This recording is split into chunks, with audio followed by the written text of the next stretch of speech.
His Excellency, we are grateful that you found it wise that you come today and meet your children. We are delighted as members of the County Assembly. His Excellency, it is very rare that members from all over the country do gather and have an opportunity really to listen to you and take a fatherly advice. But this is an opportunity that today you have granted us. Kwanza nitachukua nafasi hii kukaribisha wenzangu wote kutoka makaunti zingine. Sisi wana Nairobi, one thing that you know is that when Baba speaks, when he tells us go right, we always go right. He says go left, we are always on the left. And this time around, he has spoken about the BBI. I can 100% assure you that Nairobi County is going to deliver, and leave alone delivering in the assemblies. But I can assure you, we are going to win during the referendum in the county of Nairobi. That is guaranteed. Na tukitoka hapa, mimi hata mambo ya kuongea katika assembly ati ipite, mimi hapo nimetoka tayari, because definitely hiyo inaenda kupita. There's no business there.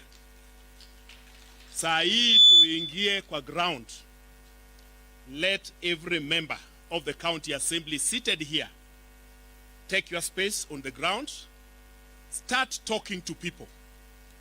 Ukisikia wale vile wanaongea kila pahali, like for example for the previous few weeks, naona wanayumba in the city of Nairobi. Baba, we can assure you, under your guidance, we are going to take charge now, and it will be difficult for them. It is going to be difficult for them, because once the members of the county assembly join their hands together with your party leadership, the chairman, the women leaders, the youth leaders, I can tell you there is nothing. You cannot come to give people 500 shillings and you think you are popular. You are not popular. People come for your money. You are not popular. People come for the goodies. They are not coming to support you. They are coming to take what you have. So whenever people gather around anybody, they are gathering just for that. So sisi tunaenda masinani, and I can assure you, you are going to be proud of the people of Nairobi. And I think by extension, all our counties which are represented here, tafadhalini muende ground, muhakikishe ya kwamba mambo ya BBI ni nywe, tusiwe na hiyo uzito mtu afikirie ya kwamba ako na watu. Baba, kwa machache ni ya kwamba we are proud. As people who have been there, we are proud of the BBI. For the first time, we can really say that after the passage of the BBI, we are going to have ministers, that is CECs, from amongst the members of the county assembly. And that is a serious achievement. Lingine ni ya kwamba, umejua tuko na nominated na wale elected. So sometimes there is some, wakiwa wanatoka kwa ward moja unaona kama kuna mvurutano. But this time, katika BBI, many seats have been created. So that is also a plus to all of us. Ukienda katika hiyo document, utapata ni ya kwamba katika counties, for example Nairobi, we currently get 15 billion from the National Treasury. That is. But currently, with the new passage of this document, we are going to get more than 30 billion annually. And that thing is going to be replicated in each and every county. So Baba, sisi tuko tayari, hii kasi tunaenda kufanya, and be assured our county, we are there. Members of the county assemblies from different places, they have also made us proud. Jana nilikuwa nasikia watu wengine kama Mugomeno wakisema ya kwamba ati when the president spoke ati he was trying to bribe. Bribing who? Bribing who? We can never be bought. MCAs can never be bribed. If you say when a president says something is trying to bribe us, he said what he has been giving to you. Can we say that you are also bribed? And that is why you are a super psychopath. Murkomen is a super psychopath. He doesn't think straight. He follows goodies from one corner to the other. MCAs don't follow goodies. When we say hiyo ni haki yetu, ni haki yetu, sisi tunasema kwa sababu wanapewa. Kama wanapewa, sisi pia tunapewa. Kama hatupewi, yao pia iende. Then we are going to be equal. Because we are all elected leaders. What makes them to be more important than us? We cannot allow that. So he should not come with that psychophancy in Nairobi. In the next 2 weeks, we will be confining Murkomen to Nandi. He comes from Nandi. I don't want him to joke around my county. We don't allow that. So he's going to be confined there. Gachagua shughulike na mambo ya Nyeri. Hawachane na sisi. Watu wa Nairobi tunajiamulia. Tumeamua ni BBI na ni BBI. Tumeamua our next president ni baba na ni baba. Hatuna maneno ingine. Otherwise, karibuni sana na Mungu awabariki.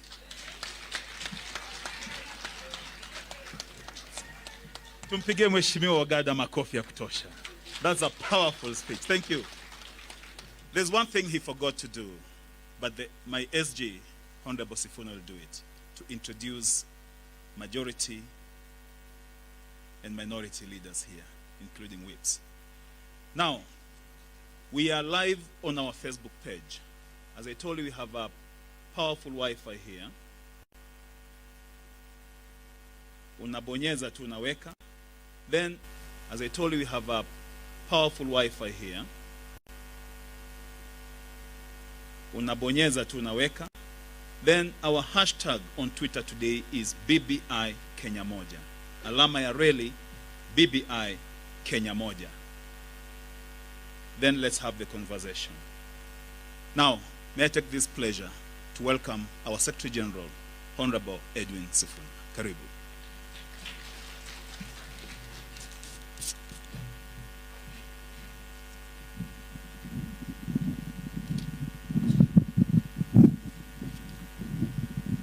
ODM. ODM. Mheshimiwa Prime, viongozi wote ambao mmefika hapa hii leo, wakiwemo wabunge wa makaunti na viongozi wa chama, Bwana Odoro Ngwen na wengine ambao wamefika hapa hii leo, na wasalimu hamjambo. Hamjambo tena. Yangu yatakuwa ni machache sana. Mheshimiwa Prime Minister, huu mkutano umeandaliwa kwa sababu tunapotembea kama viongozi wa chama katika mashinani, hao viongozi ambao wamechaguliwa kule mashinani wamekuwa kitu request kwa muda mrefu sana kwamba wangependa kupata nafasi waweze kuzungumza na party leader wao. Si ni kweli? So leo MCAs wote wa chama cha ODM ni siku yenu. Nyinyi mmekuwa mkiitisha mkutano na kinara wenu kwa muda mrefu. Najua kuna masuala mengi sana ambaye mungependa fursa na yeye moja kwa moja muweze kuyazungumzia. Leo Prime Minister amenihakikishia kwamba atachukua muda wake ili aweze kuwasikiza na nyinyi. Sio amefanya mzuri? Asante sana. Kwa haraka sana Mheshimiwa Prime Minister, tuko hapa na wajumbe kutoka Kenya nzima. Nataka ni kwa kuwatambulisha tu, tuanze na kaunti ya Garissa. Nimeona rafiki yangu hapa kutoka kaunti ya Garissa, mnasimama tu mna wave ili mjulikane kwamba mmefika. Asante sana. Kaunti ya Nakuru. Kaunti ya Nakuru. Asante sana. Kaunti ya Narok. Narok County. Yes, nawaona, karibuni sana. Kajiado. Asante sana, namuona Mheshimiwa leader pale, majority leader. Busia. Karibuni sana. Bungoma. Karibuni sana, karibuni sana. Kisii pale tulikuwa jana. Asanteni kwa makaribisho mazuri kwa baba jana Kisii. Nyamira, asante sana. Umeona Duke na wenzake. Homa Bay,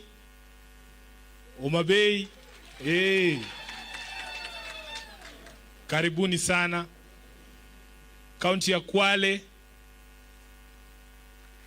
asante sana. Bi Mwajirani, asante sana. Taita Taveta,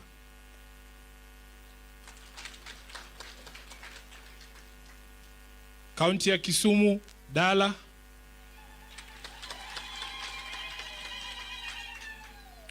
kaunti ya Migori, karibuni sana, asanteni.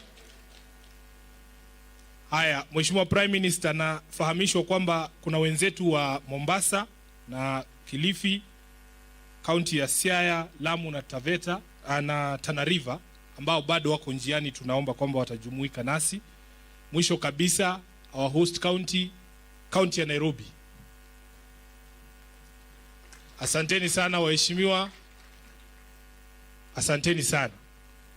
Mheshimiwa Prime Minister, hapa tulipo katika hiki chuo cha Cooperative University, najua Italia alikuwa anakaribisha majority leader tukaribishe Nairobi, lakini kuna yule ambaye ni student president, rais wa wanafunzi kwa chuo hiki, pia alikuwa anataka tukaribishe katika chuo hiki chao.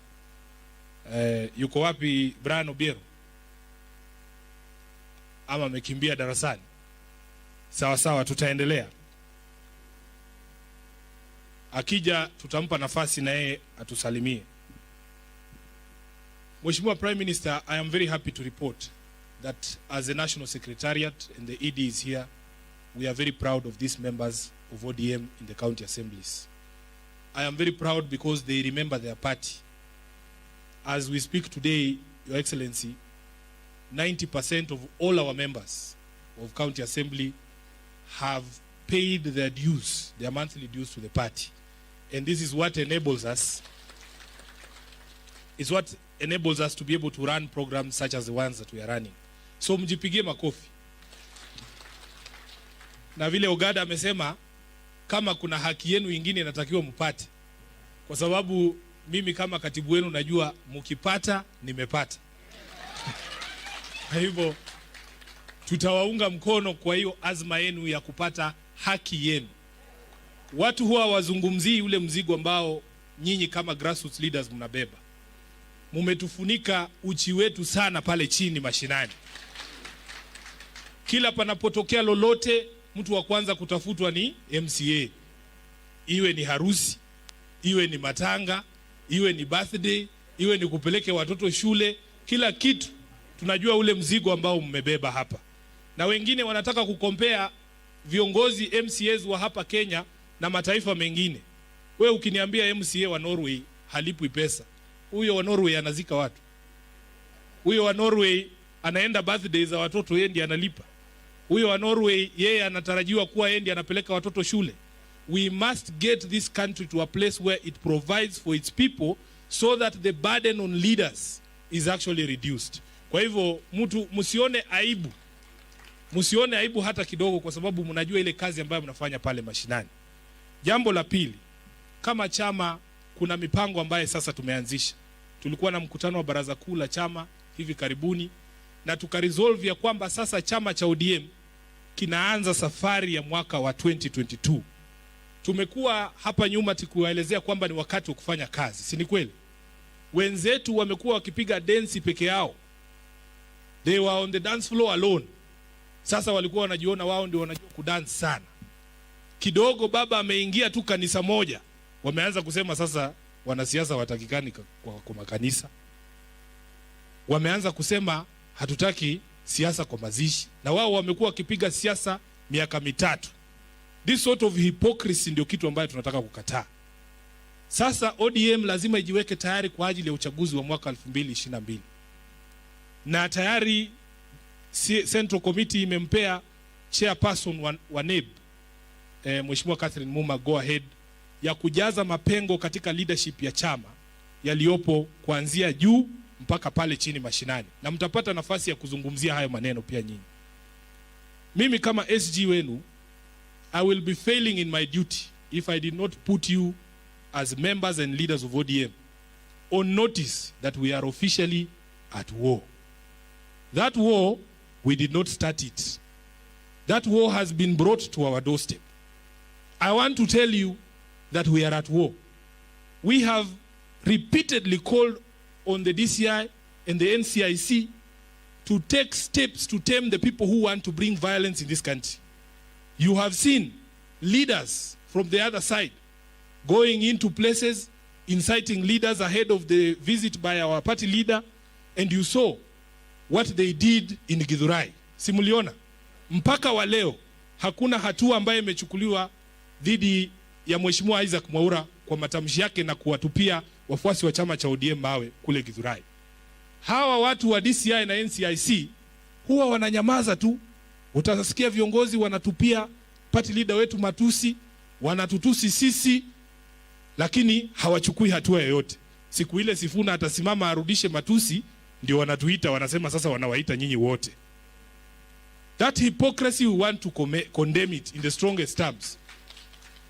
Do not wait for us to take the law into our own hands for you to enforce the law. Sasa kwa sababu wameanza ubaya, nyinyi kama viongozi wa chama mkae mkijua wakati wowote you can be attacked by these maniacs, and you must take steps to defend yourself. Self defense is not a crime, it is actually allowed under the law. Kwa hivyo sasa vile rais alisema, wakirusha tutarusha. Kama ni ngumi iwe ni ngumi sasa, kama ni mateke iwe ni mateke, kwa sababu hatuwezi kukaa pale tunapigwa tu sisi nikana kwamba sisi hatuna uwezo wa kujitetea sisi wenyewe. Kwa hivyo mkae rada kabisa, kama arati jamaa. Unaweza kuwa unaongea hivi, unasikia mtu ameruka kwenye jukwaa hapa, lazima utayarishe kumrudisha chini na teke. We want to ask DCI and NCIC that if you don't want this thing to escalate and get out of control, take action on Honorable Mwaura, take action on Honorable Soro, who assaulted a fellow member of parliament yesterday in Kisii, live in front of a live audience. Otherwise this thing will get out of hand. Jambo lingine, Mheshimiwa Prime Minister, sisi tunaunga mkono 100% handshake yako na Mheshimiwa Uhuru Kenyatta kama chama. We have carried the duty of defending this BBI like it was a baby. Wakati Herode ametoa amri kwamba huyo mtoto auliwe, ni chama cha ODM ambacho kimemzingira huyu mtoto ambaye anaitwa BBI mpaka amefika sasa mahali ambapo amefika. Tulikuwa tumewaambia kuanzia mwanzo kwamba mambo ya handshake si kuhakikisha kwamba wana ODM wameingia ndani ya serikali. Wakasema ni mambo ya 2022. Tumechukua muda huu wote kuwaelezea kwamba hiyo handshake haikuwa na mambo ya 2022. Mheshimiwa Rais mwenyewe amekariri akasema ya kwamba hakuna siku moja Prime Minister Raila Odinga amemuuliza eti aingize watu wake katika serikali. Hakuna siku hata moja Rais mwenyewe amekiri Raila amemuuliza mambo ya 2022. Kwa hivyo ile nuksi na fitna iliyoko ndani ya chama cha Jubilee, sisi hatuna lolote kufanya na nuksi hiyo. Rais mwenyewe amewaelezea chanzo cha mzozo ulioko ndani ya hicho chama ni nini. Alituambia yeye mwenyewe Bomas, yule rafiki yake badala angojee pale mwisho aletewe baton, yeye alianza kukimbia akirudi nyuma. Si rais alituambia? Sasa waache kutuingiza sisi wana ODM kwa shida zao. The biggest problem in Jubilee is Jubilee itself. The leaders must look into the mirror to find the solutions of the problems. Waachane na chama cha ODM. Sisi tuna mambo yetu na tunapanga kazi kuendelea mbele kama chama. Hii BBI tumefika hapa hii leo, signatures zimechukuliwa Kenya nzima zaidi ya milioni 5. Wanasema BBI is not popular. Nyinyi viongozi, si mtuambie huko mashinani, signature mlipata hamkupata? Mlipata hamkupata? Kama tulipata signature zaidi ya milioni 5, inamaanisha of those 5 million people inahitaji mtu kila mmoja alete tu mtu mwingine mmoja, na hii BBI itakuwa imepita. Si ni kweli? Kwa hivyo hata huu mkutano ambao tuko nao hapa, tuko na experts wale ambao walishiriki hata kuandika huo mswada. Tunataka tuwaelezee kwa kipole ili iwe dhahiri kwamba uongo ambao umeenezwa dhidi ya hii BBI lazima ujitenge wakati ukweli utajulikana, so that mnapoenda katika assemblies zenu muwe na debate ambayo ni informed position, kwa sababu watawafuata huko kwenye assemblies zenu kuja na hiyo porojo. Akija unamuuliza ni kipengee gani kwa hii bill, which is this one clause ambaye tukipitisha BBI itahakikisha kwamba Raila anakuwa automatic president, tuonyeshe. Kwa hivyo hiyo porojo yote lazima ielezewe.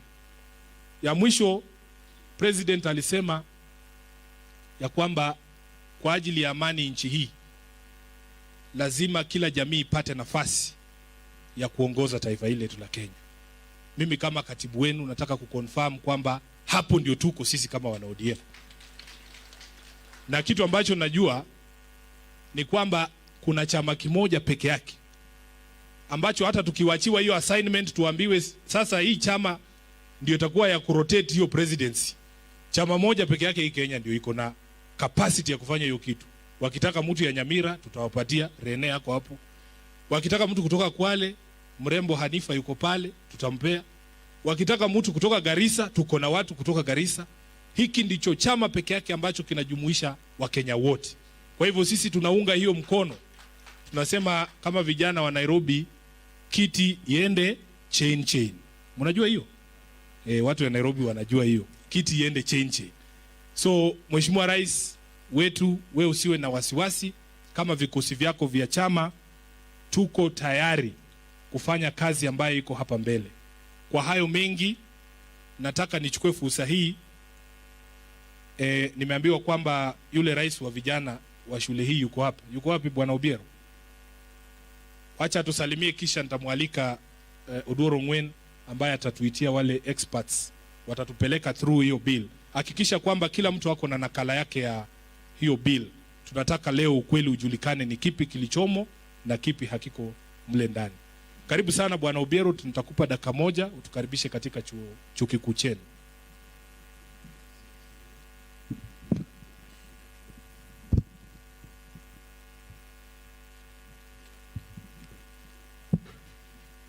Asante sana. ODM. Asanteni sana. Kwa majina ni Brian Obiero, president wa shule hii wa wanafunzi. Na nashukuru kwa wakati huu that we were here, but tulikuwa najua nyumba iko kwa yetu for today, but we really respect that. So I want to welcome Baba and all of us to the university today for this function.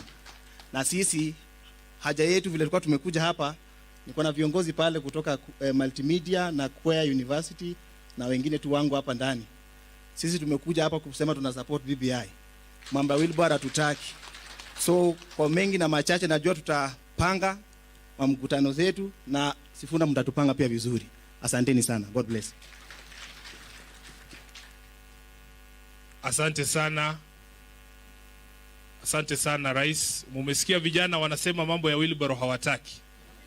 Wanataka nafasi za kujiinua kikazi na kimaisha. Nitamkaribisha Mheshimiwa Odoro Ngwen ambaye si tu executive director wetu wa chama bali pia ni mmoja wa wale wataalamu ambao walishughulika na kuandika miswada yote ya BBI. Atawaleta wale ambao ni wa experts wetu. Tutaenda through now session kama 1 hour hivi. Alafu kisha mtapata fursa na nyinyi kuwauliza maswali, kisha tutaenda kwenye kipindi kingine. Asanteni sana, Mungu awabariki.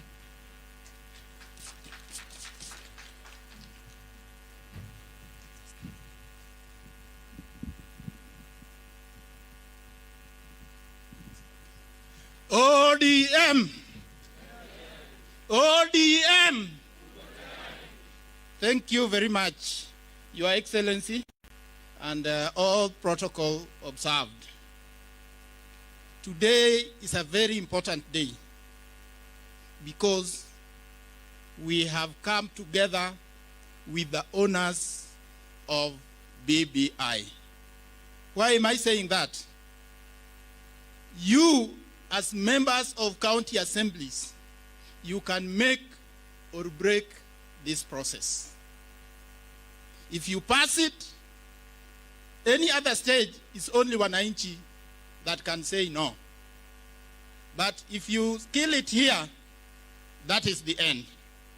And why do we have BBI? You know, sometimes people keep on saying politicians will come and go, but Kenya remains. Yes, you have come, you will go. But we have also no guarantee that Kenya will remain. Do we have? If you remember early 2018, were you sure that Kenya as we know it will remain? We had maps, didn't we? Didn't we? And we have seen around us countries like Ethiopia, like Sudan, disintegrating. So let's not take this thing just for granted. The second thing I want to say, a lot is said that this thing belongs to RAILA ODINGA. I've read that report. I've looked at it with the lens. I've not seen even a line where the name RAILA ODINGA appears. And in any case, if you look at the recommendations that are there,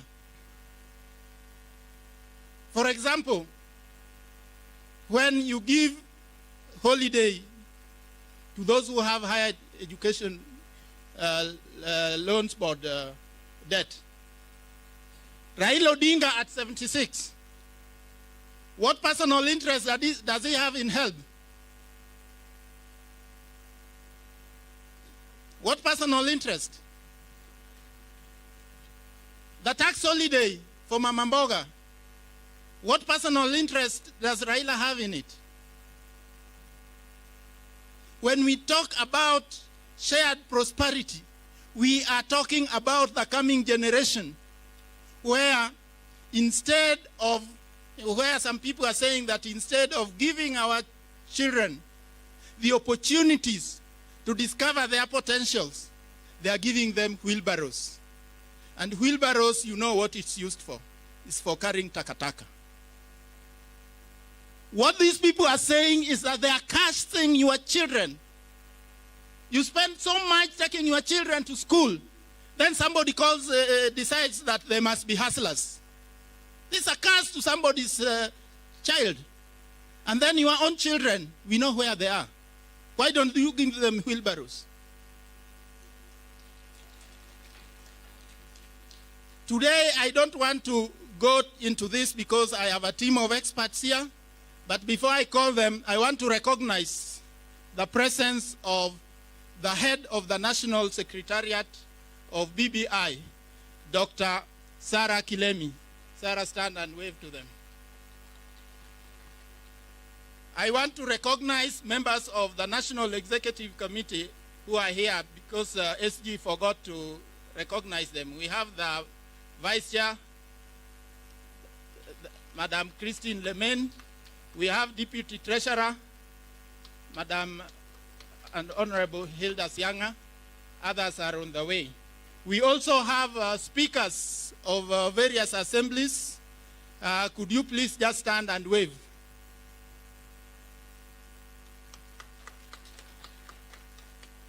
Thank you very much.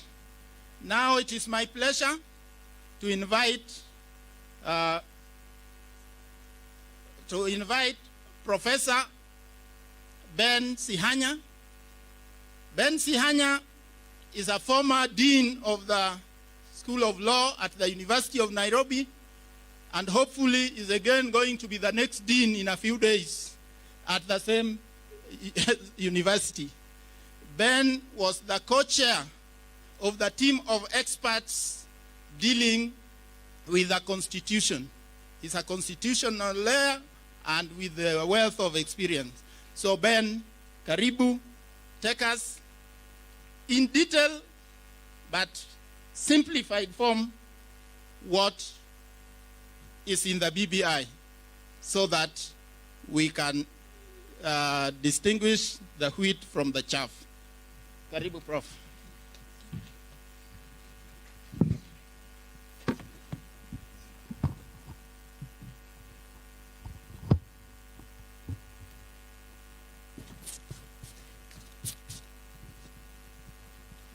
Good morning, everybody. God is good. Praise Lord.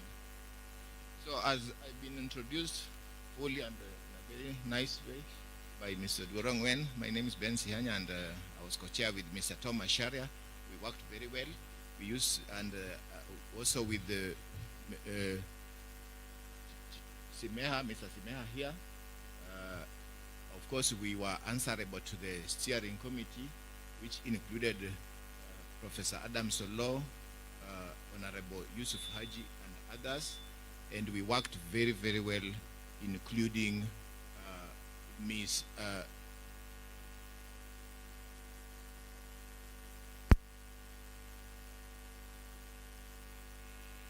Dorothy Jemato, among others. So let me be brief.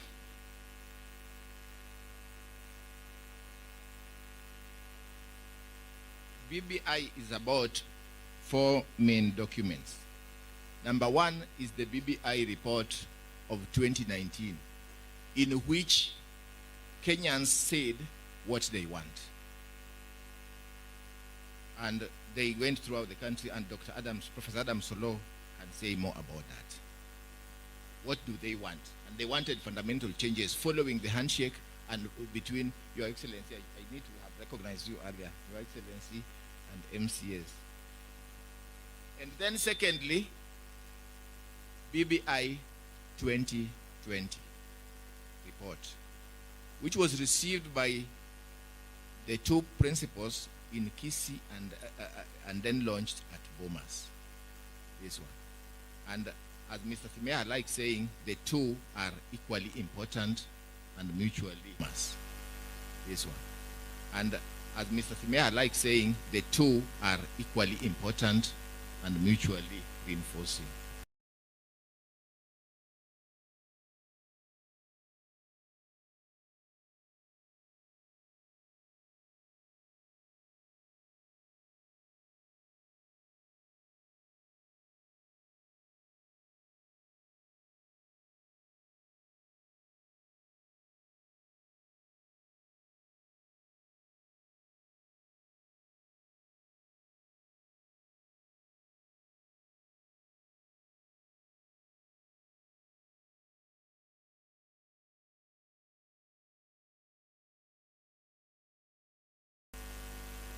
On the basis of legislative in parliament, I shall simply Senate, the policy can be dealt with by the executive and by the houses, and the administrative can be dealt with by the executive. And a lot of them are very good promises, which if implemented, things will move quite fast.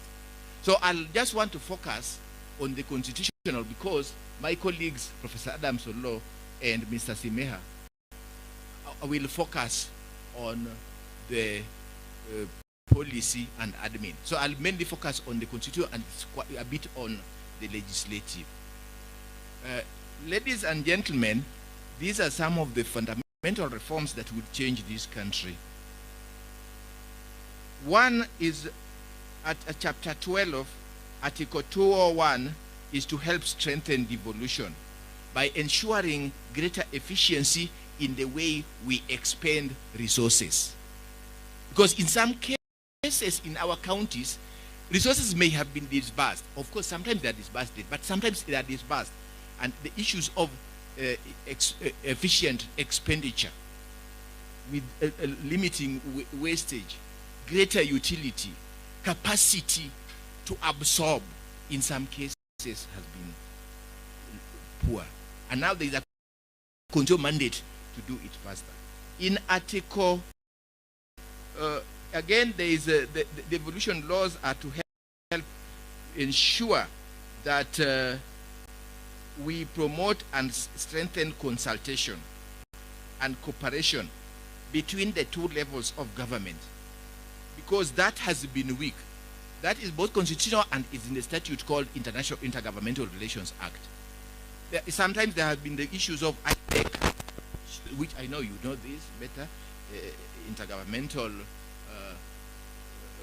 councils such as also summit, the summit, yeah, the one on economics and budget, intergovernmental budget and economic council, the issue of the summit, etc., its ability and frequency in terms of facilitating intergovernmental relations. Those can be strengthened as we move forward, horizontally and vertically. Then there is the issue of county executive committees at Article 179 to make county governors more accountable to their respective. That has not been clear. It was discovered that the president and the national executive are bound to be more accountable to the National Assembly and Senate.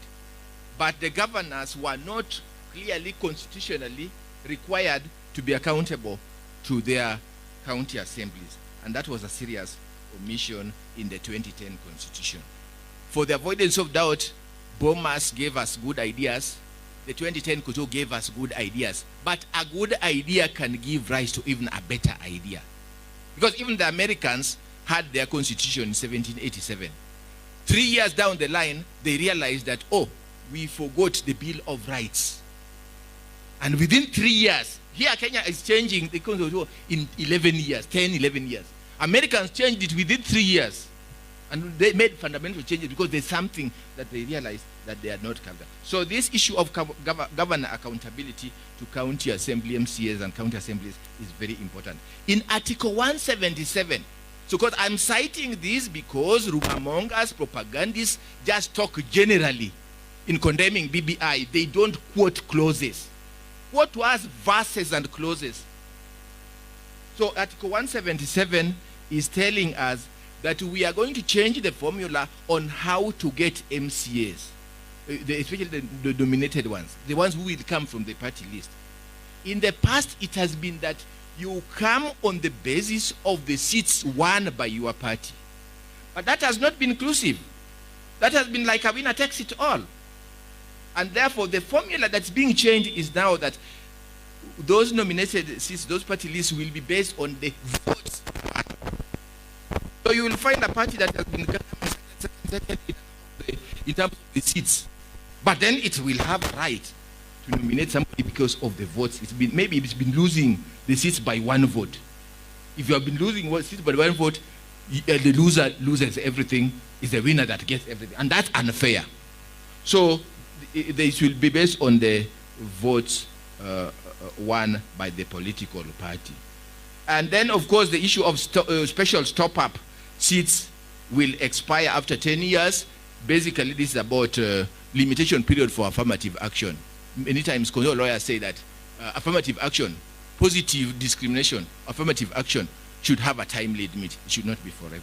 In Article 203, you will notice that there is a proposal to increase the resources that will go down to counties from 15 to 35%. This is now going to be a constitutional requirement, a constitutional guarantee, constitutional fiat. It is not executive or legislative goodwill or pleasure to increase it beyond 15.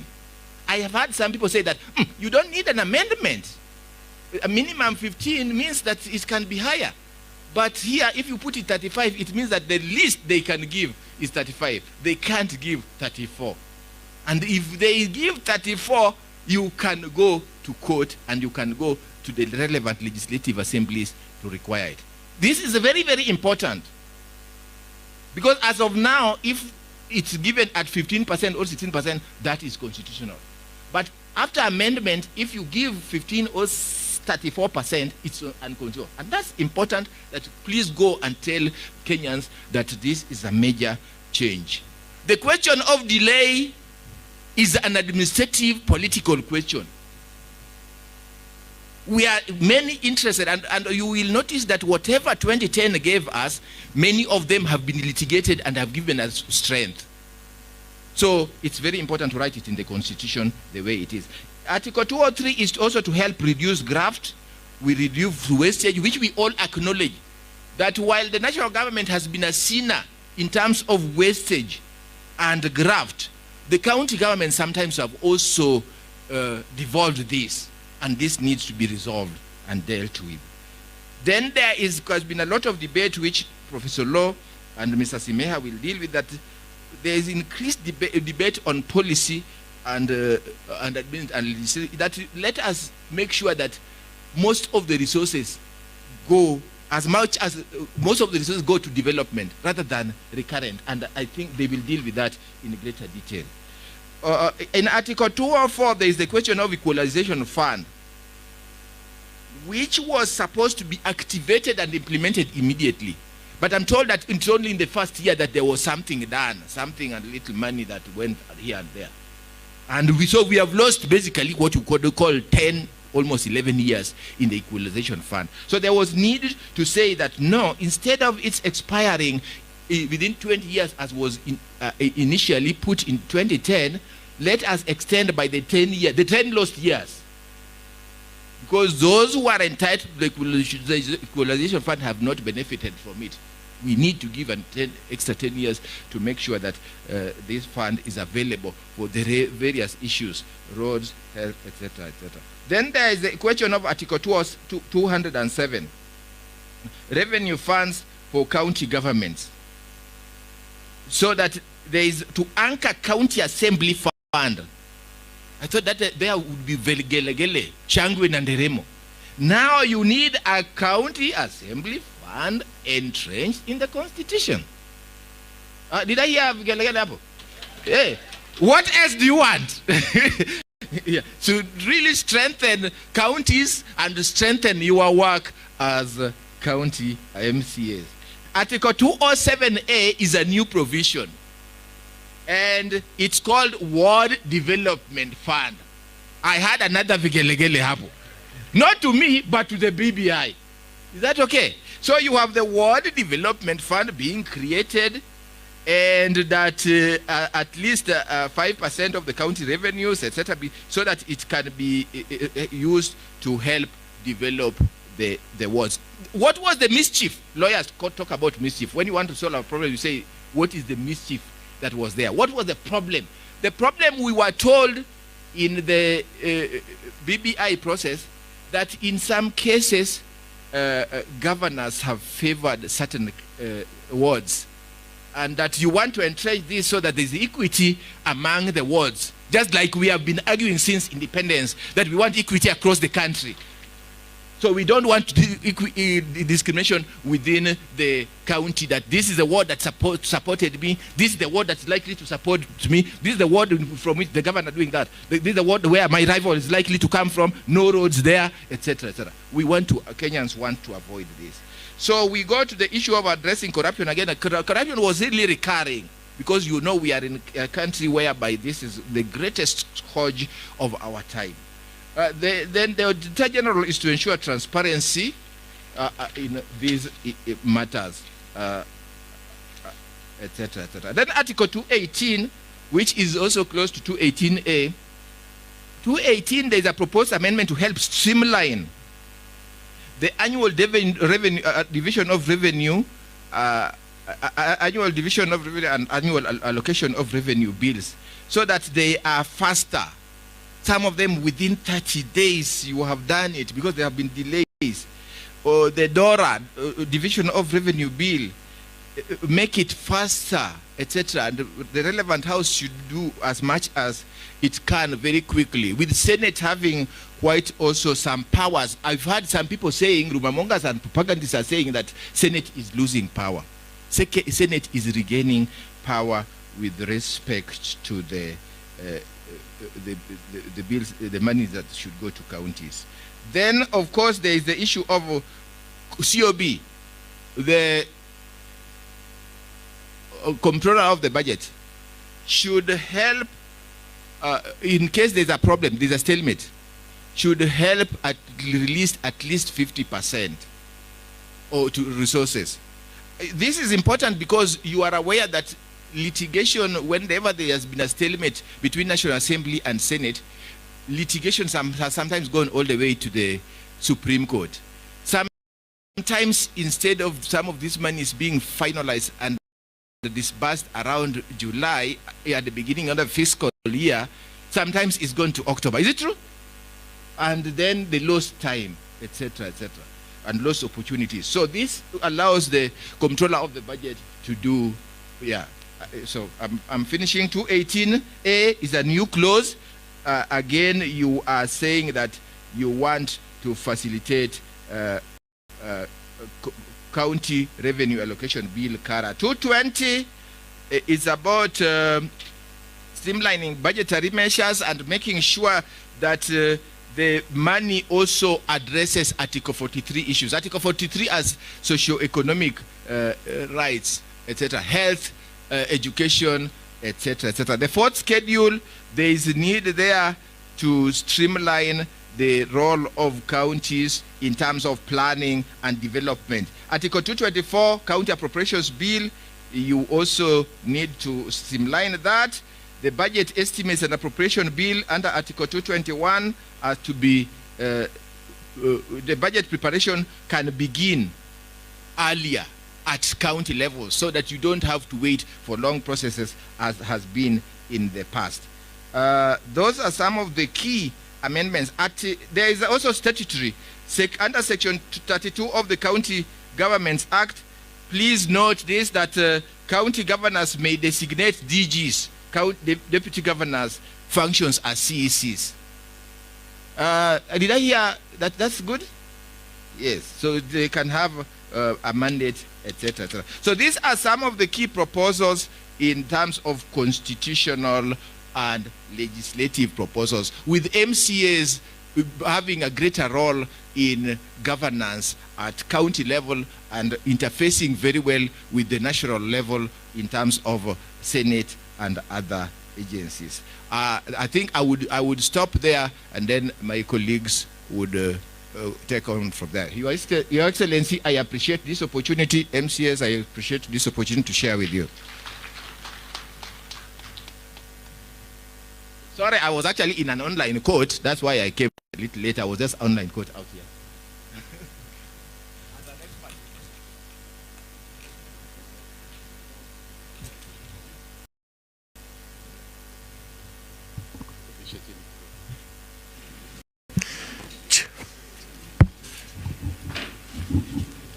You are the Honorable Prime Ministers, waheshimiwa wa ODM, amjambo. Mimi nitachukua machache sana. Nishakubaliana na Bwana Simeha ya kwamba yeye ndio atatatua hiyo mambo ya sera na ile mambo ya administration. Machache yenye nataka kusema ni ya kwamba kwa referendum venye Oduoro Ng'wena alisema MCAs ndio wenye kisu.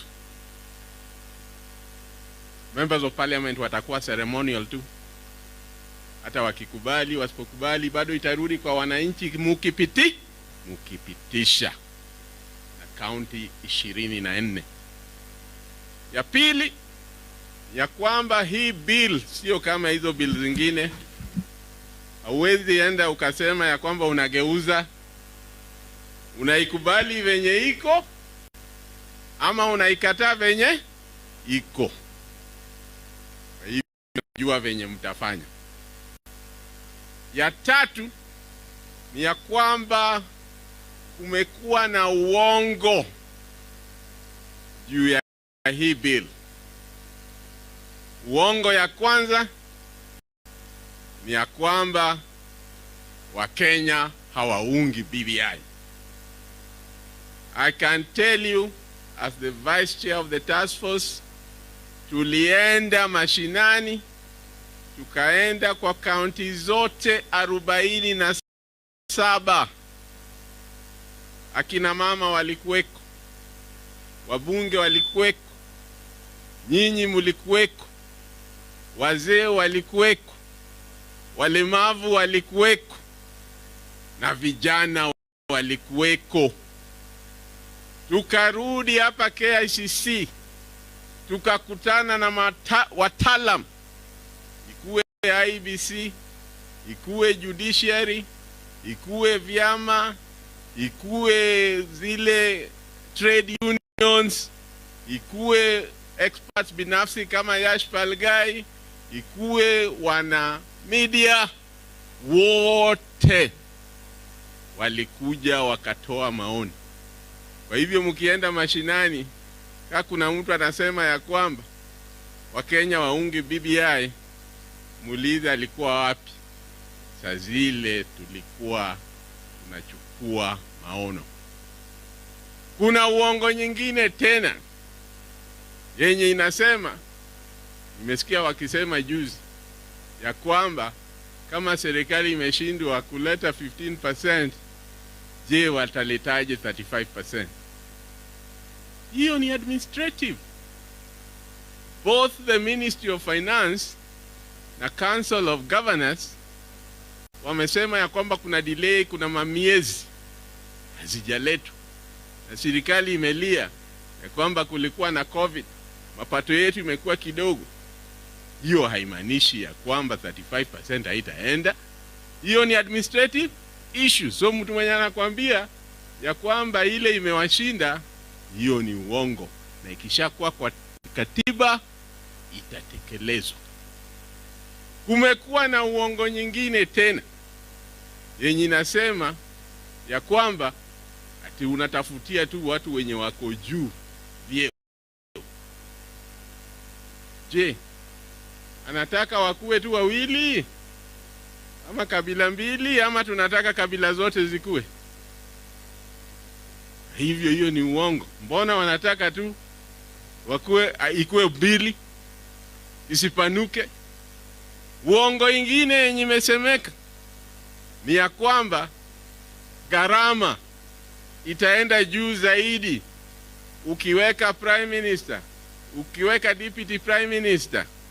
Hiyo ni uongo mtupu. Manake huyu prime minister atakuwa mbunge, wale wa waziri watakuwa wabunge.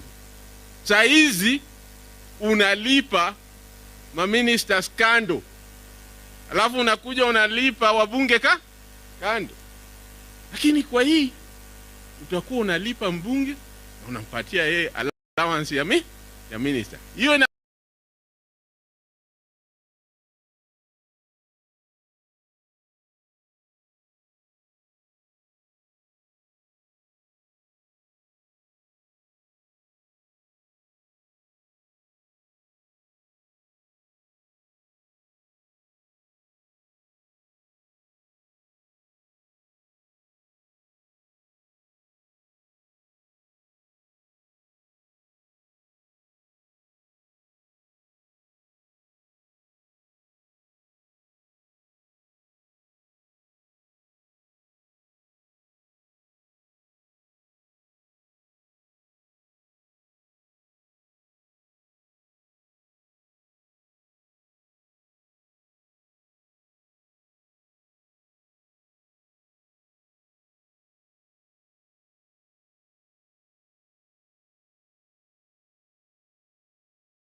kweli. The fact is the source document for BBI remains the 2019 report. It is still valid, and a lot of the recommendations in there will be implemented through administrative, legislative and policy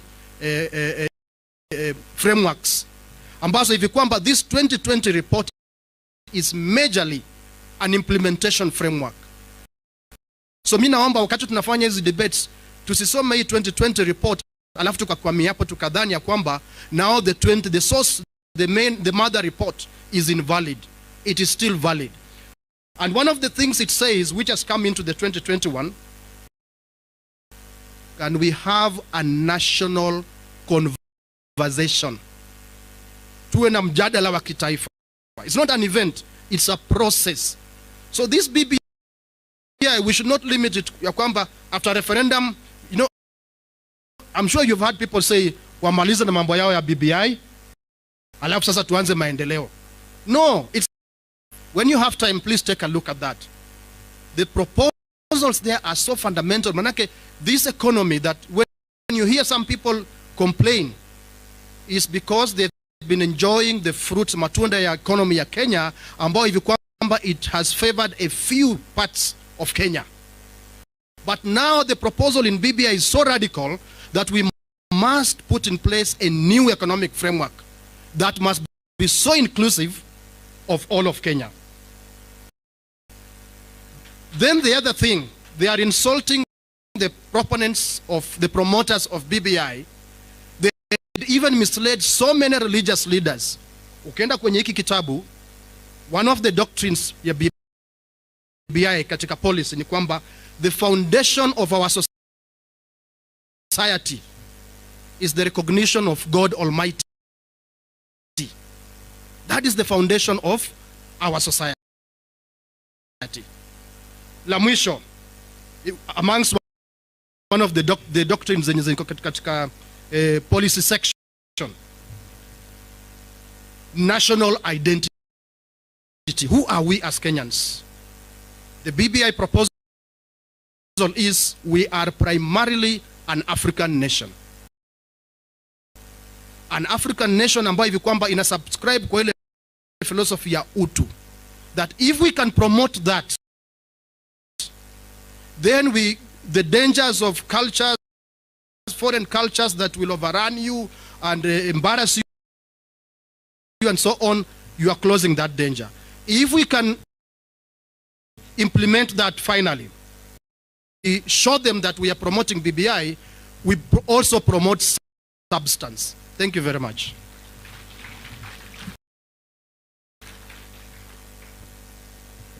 Asante sana Bwana Simeha, masomo yanaendelea mzuri, si ni kweli?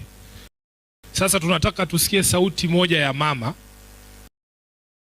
Na huyu mama ni mama mtajika, amekuwa ni mbunge hapo nyuma na ni kiongozi ambaye anaheshimika sana, Mheshimiwa Priscilla Nyokabi, na yeye awape mafunzo kidogo. Karibu sana Mheshimiwa.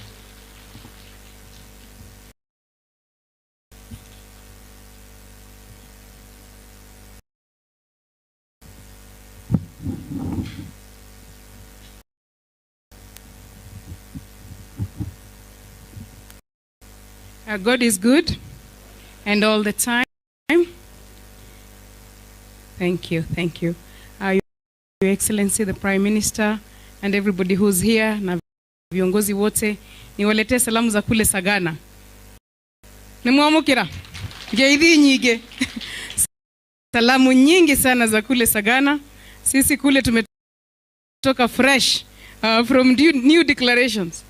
Na yule ambaye alikuwa ameingia kwetu tutamfukuza. Tutamfukuza. Nyumba iko na wenyewe.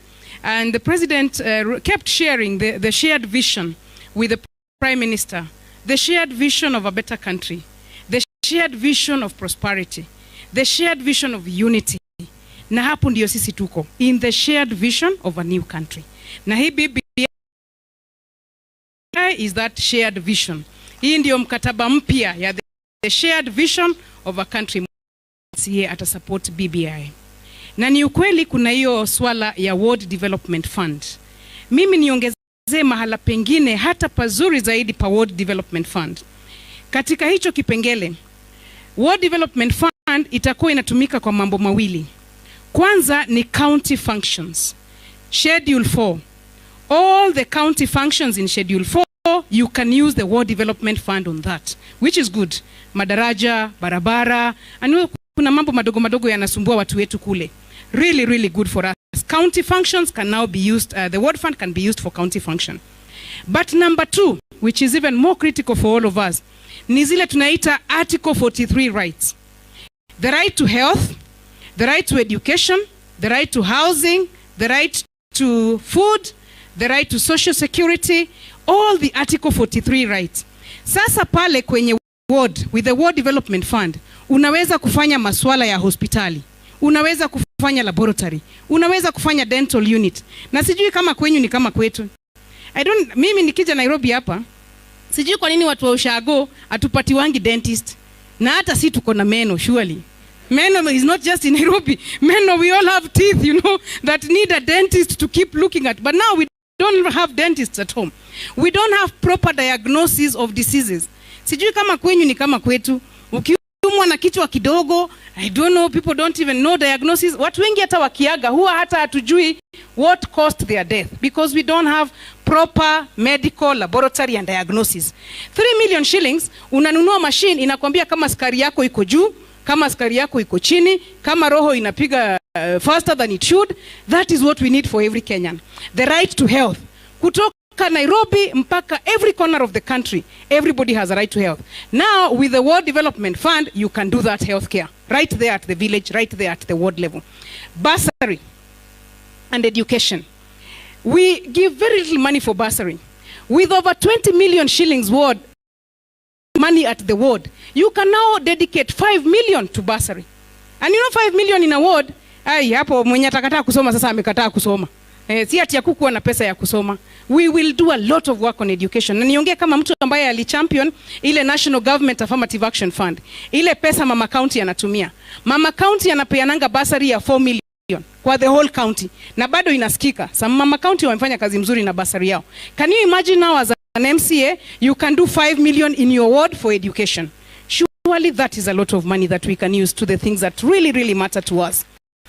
Na unajua shule zetu za day school bado hazina laboratory, hazina facilities. Now we can do all of those things at the ward level.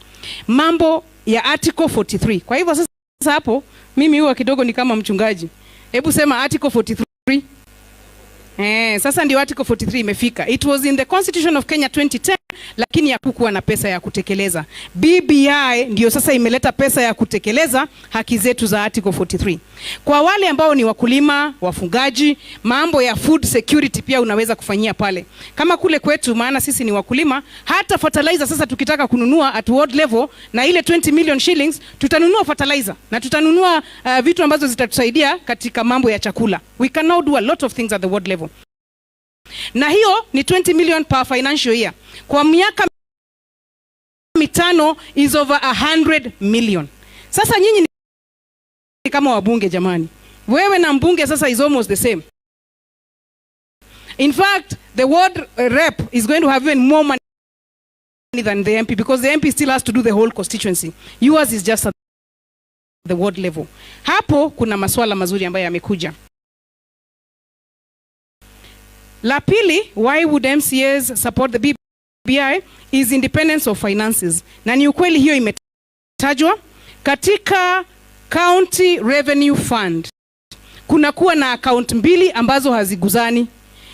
Part A kwa loan yako, ukitaka kukua na medical insurance, a lot of independence is going to come to the county assemblies to do the work that should be done properly, having independence of resources and even legal protection.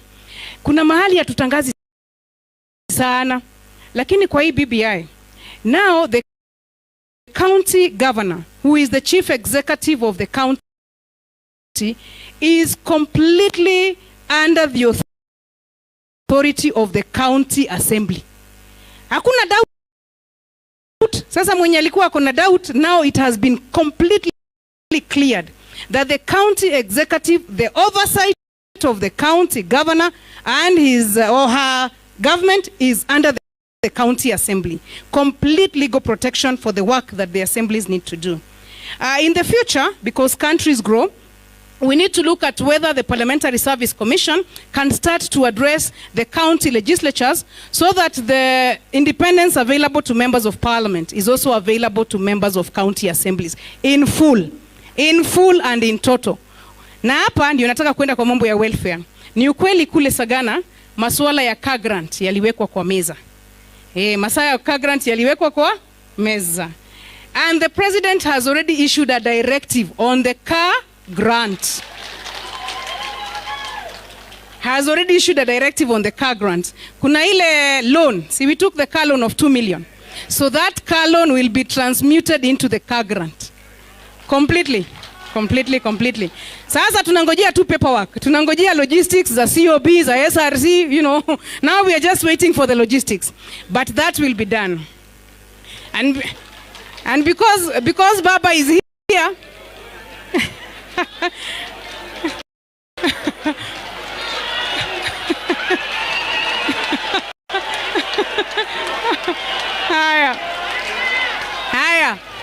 haya.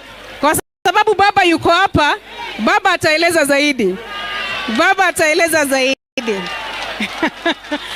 Basanti sana. Haya, one last one. The MCAs can now serve as members of the county executive committees up to 50%. And the reason for 50% is so that we still have other MCAs available for oversight. But we need a very close connection ndio tuweze kusuluhisha masuala ya wananchi. Mtu ambaye amechaguliwa ndio anajua masuala ya wananchi mahali yako. Huyo ndiye anafaa kuwa waziri. Na kama kuna mawaziri kule juu at National Assembly, at County Assembly, pia MCAs wengine wawe mawaziri. Tumalizie na women agenda. 70 new constituencies. The new leaders in the 70 constituencies are us people. Angalia lista haraka kama Kilifi kuna viti 4 vipya, shuali wewe nyakuwa kimoja. Hizi viti si za watu wengine, hazijaandikwa majina. Hata sisi we have a chance now to vie for them. And for the 2/3 gender rule, all of us women must now vie. Every party will have to give a list with 120 candidates for parliament. Those women are us. There are no other women. We are here, we are ready to be considered. We are ready to take the slots that have come in with the BBI. The county assemblies as well. Every party must have a party list of candidates that is 2/3 compliant. Now we have a chance to be directly elected as women. Not just nominations, but direct election. Mambo yamekuwa mazuri zaidi. Lakini sasa sisi kule kwetu Nyeri na Nyandarua tayari speaker nataka kutangaza gazettement. Anataka kugazette the system. Hata mimi naomba leo Baba akitubariki tukitoka hapa tu gazette the sittings. Wakipitisha Nyeri Siaya inapitisha. Kisumu ikipitisha Kilifi inapitisha. Hii bili inakimbizana hivyo inakimbizana. Tukitoka hapa we gazette the sittings, tufanye public participation in a few days. Tanua tunaimba mama mlai. Mama mlai akhila papa. Wale wazee wote wamezungumza, kumbe mama ndiye alikuwa ameweka mambo mazuri. Si kweli? Asante sana Mheshimiwa Priscilla. Sasa nataka tukae tayari tumsikize kiongozi wetu kwa sababu mafunzo hayajaisha. Kabla sijamuita kwa sababu tuliwapea hizi nakala ya vitabu. Nataka kila mmoja wenu waangalie kuna hii new county revenue allocation simulation hapa. Sisi hatuzungumzi porojo tu, tunatumia documents na clauses. Mmesikia wanaitisha clauses hapa. Angalia kaunti yako pali ambapo ilipo. Page 20 to 21 of this document. Hiyo itakuonyesha kaunti yako mahali ambapo iko kwa sasa na mahali ambapo BBI inataka kupeleka. Wacha niwape mfano. Ukiangalia hiyo list, kaunti kama ya Lamu ambaye ni number 5 kwa hiyo list, kwa sasa wanapokea bilioni 2.5 peke yake, 2.5 billion shilling. Billion. Mnataka kuniambia hiyo haitaleta tofauti yoyote kwa ground? Pesa itakuwepo ya kufanya hii kazi, hata hiyo 5% ya ward fund.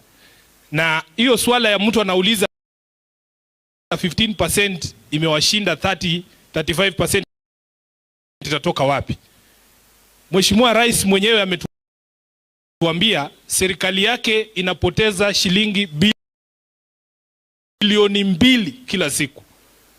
What that tells you is that in a single day, the entire allocation of Lamu County is stolen. Ukijumuisha county zote za Pwani, uweke Lamu, uweke Kilifi, Taita Taveta, Mombasa na Kwale, 35 billion shillings za county za Pwani zinafujwa chini ya siku 15, 15 days ya mchwa. Kwa hivyo sasa nataka kwa heshima kubwa, sijui nimkaribishe huyu Director of Protocol.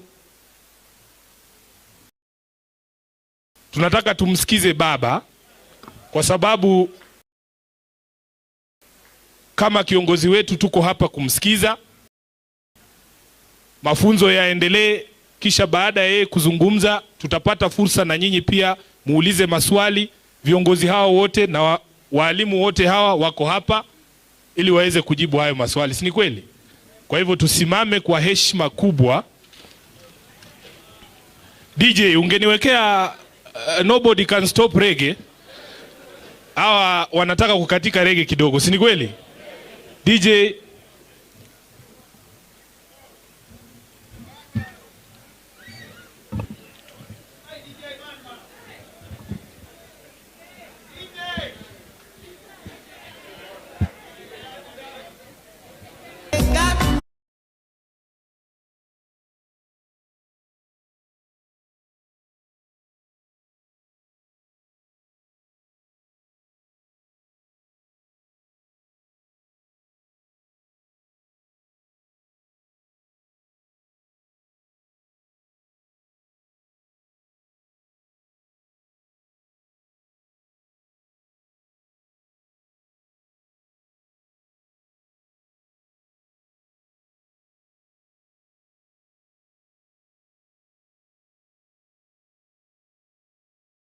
in school, that is a problem.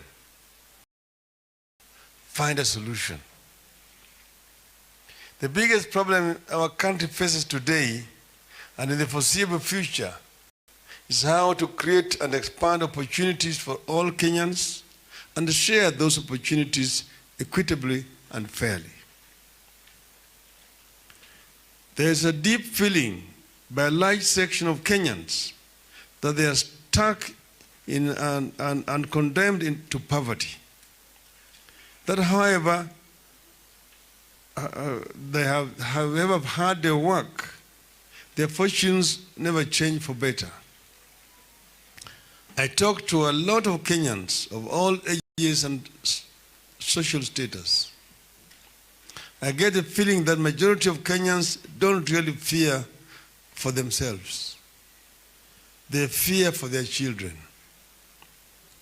Parents fear the possibility of their children inheriting the difficulties they have gone through over the years, or even worse. Nobody wants their children to go through the difficulties that they went through. Children fear the possibility of inheriting the difficulties they see their parents go through every day. In a country where opportunities are dwindling each passing day, where a small clique swims in wealth whose sources cannot be at Mjengo or pushing wheelbarrows wants to be sure his sons and daughters will not have to rely on the same tools for a living.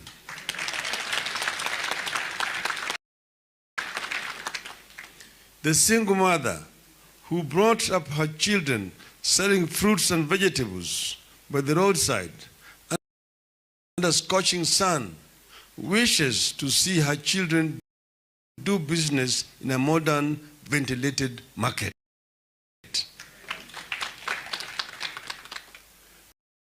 The parents who worked hard, got all the relevant academic papers, but failed to get their dream jobs because they could not pay a bribe or they were from the wrong tribe, want to be sure that their children will inherit a country where merit and skills, not tribes and second names, are what count. Kenyans are therefore looking for leaders who can realistically address the growing inequality, the lack of opportunities, and lack of upward social mobility. We therefore have to constantly seek new ways to grow our economy while helping more of our people to participate in that growth. Reforms is therefore a must in our country. Some people are telling us that reforms for this economy to produce enough jobs for our growing youth population, we must diversify and spread as many job creation opportunities to as many parts of the country as we can. BBI seeks to ensure that opportunities for job creation are not confined to the cities and towns. That's why the BBI seeks to anchor in the Constitution a new economic model that focuses on value creation, promotes industrialization, and supports small and micro enterprises. BBI seeks to address the gaps in the 2010 Constitution by ensuring that the economic and social rights are enforceable and not just aspirations. It is focused on baking a bigger cake, protecting the same and ensuring equitable sharing, what we call tupike, tulinde, tugawe kwa haki. You have other issues that may not be directly economic in nature, but have serious impact on our economy, like elections, for instance. Elections must cease being civil wars. BBI seeks to usher in an electoral system where every vote is counted and every vote counts. This country comes to a standstill and loses billions, jobs and lives every election year due to violence.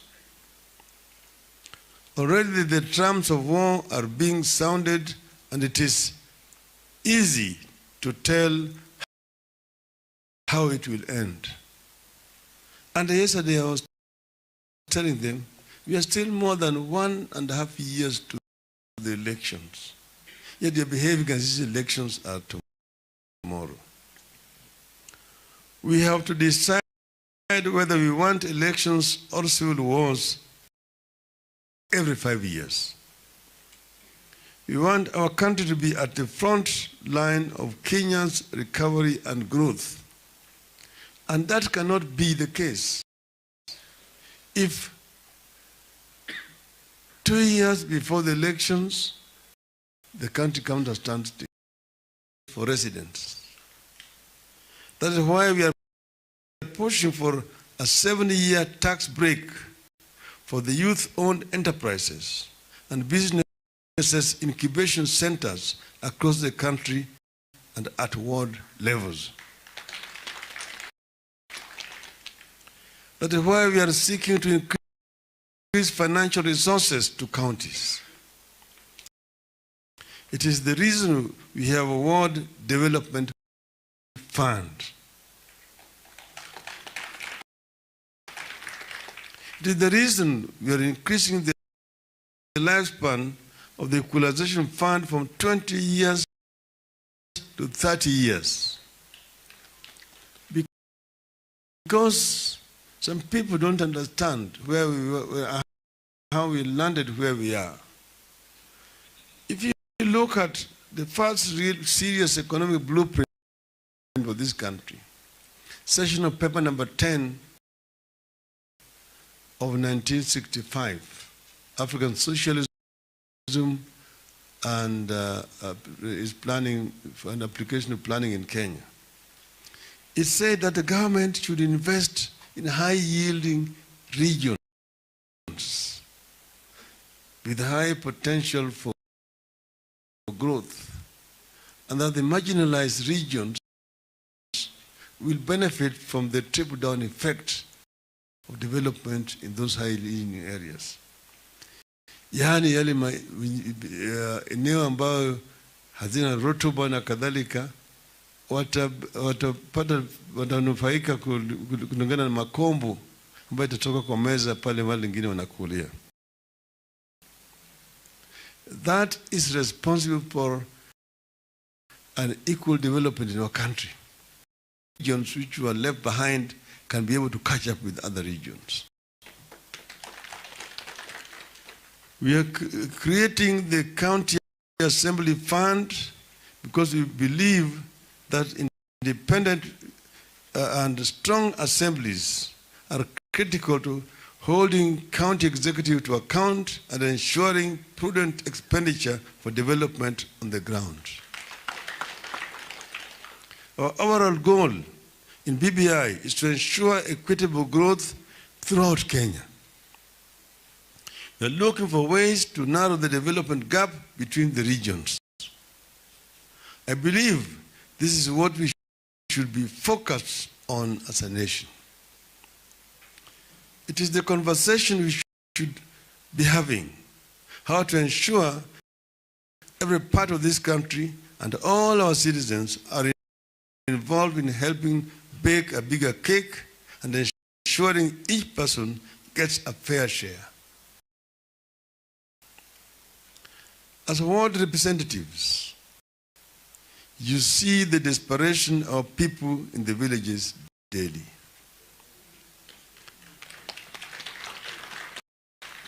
I know I'm talking to the people here who wake up daily in their rural homes only to confront queues of desperate voters looking for help. Similar queues await you in your offices when you report to work. The sad truth is, such queues will not end unless we put serious thinking into how to help our people help themselves. I'm here to see our opponents present better alternatives to what the BBI proposes.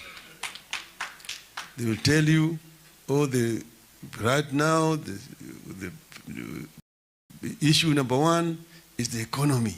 Let us address the issue of economy and forget about BBI. Do it with the elections of 2022. I'm not convinced that the solutions we are proposing to address poverty and inequality in our country should be discarded and replaced with wheelbarrows.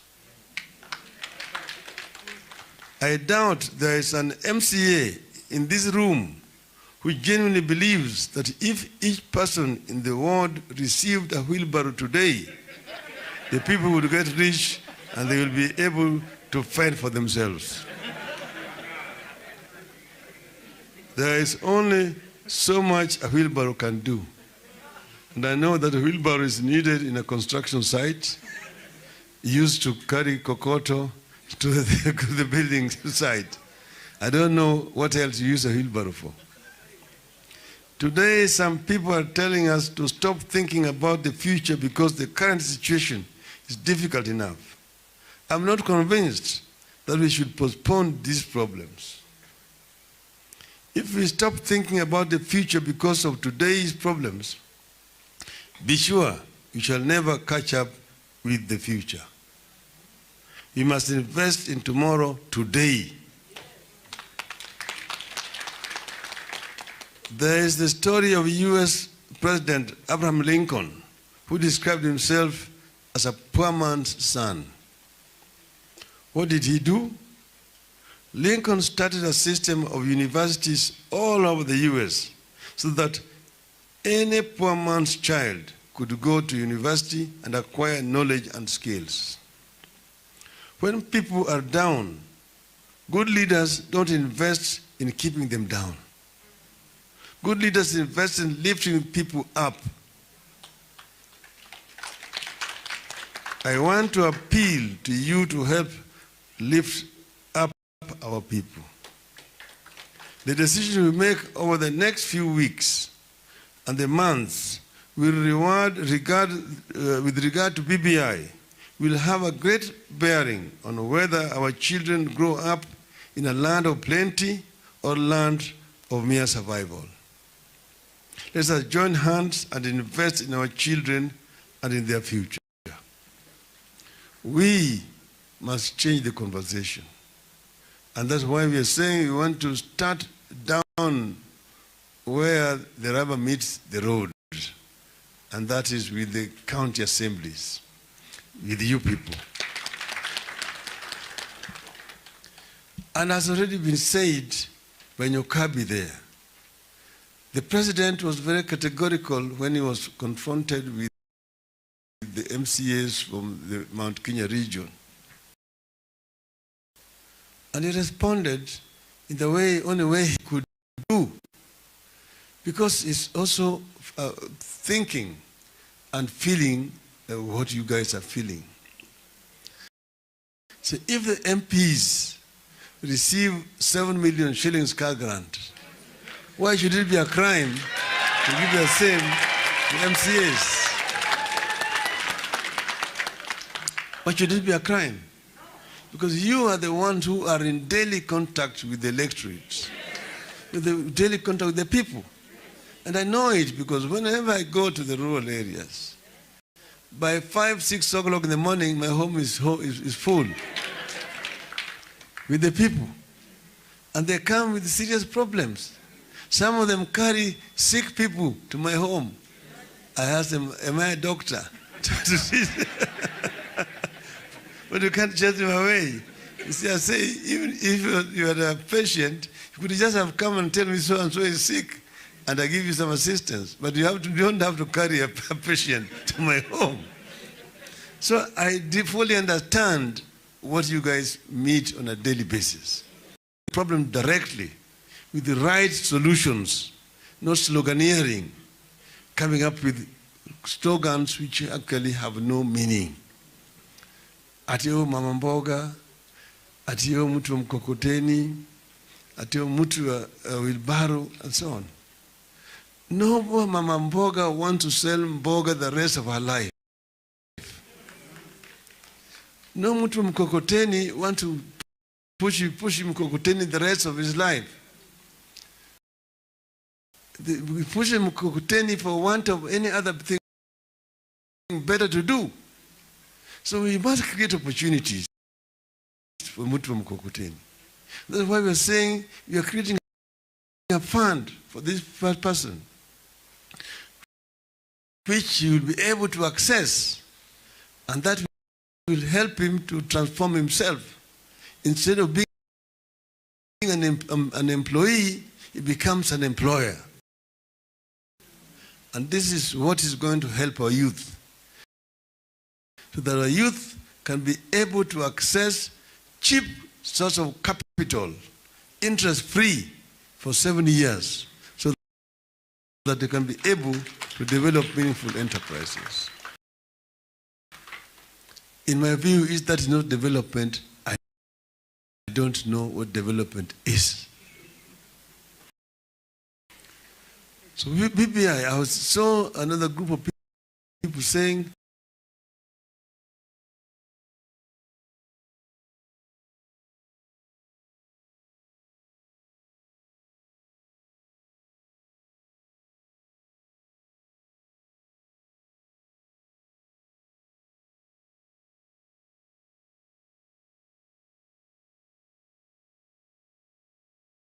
that the group to defend the Katiba. So he said there's room for it, for improvement. And some of you will know there are people who opposed it. You know the red carders, and you know those who are leading it. They're the ones who are now saying that constitution is very good. Then why were you opposing it in 2010? That is political hypocrisy. So you're saying you're making improvements. They're saying, oh, you are expanding the executive, you're increasing the costs. Nothing could be further from the truth. When in the Grand Coalition government, you had a president, you had a prime minister, you had two deputy prime ministers. All the president, the prime minister, the two deputy prime ministers were all members of parliament.